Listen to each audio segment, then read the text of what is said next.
ہم نے یہاں پہ جی ایم سی کے لیول پہ ہم نے ایک انعقاد کیا تھا science and I T expo اس کا کمپٹیشن کا، جس میں جو ہمارے اسٹوڈنٹس ہیں انہوں نے مختلف قسم کے ماڈلز پیش کیے سائنس کے حوالے سے، آئی ٹی کے حوالے سے.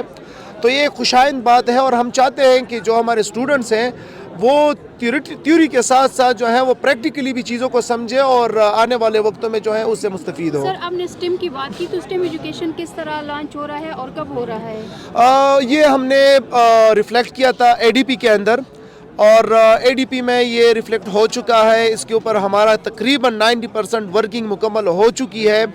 جو ماسٹر ٹرینر ہے اس کے ساتھ بھی ہماری بات ہو چکی ہے، اور عنقریب انشاءاللہ تعالی ایک ماہ 2 ماہ کے اندر انشاءاللہ ہم اس کا اناگوریشن کریں گے. سر یونیورسٹی مالی خسارے میں جا رہی تھی، کتنی یونیورسٹی کو ادائیگیاں کی گئی ہیں اور کتنا ابھی پینڈنگ میں ہے؟ دیکھیں یہ یونیورسٹیاں ہماری یونیورسٹیاں ہیں. ہم یونیورسٹیوں کے اندر فائنینشلی ریفارمز بھی لے کے آ رہے ہیں. پیرالل جو ہیں ہم ان کو مالی امداد بھی دے رہے ہیں. آپ کو پتہ ہے ایک ماہ پہلے بھی ہم نے 1.5 بلین دیا. اس ماہ ابھی ہم انشاءاللہ تعالی 1 بلین مزید دے رہے ہیں.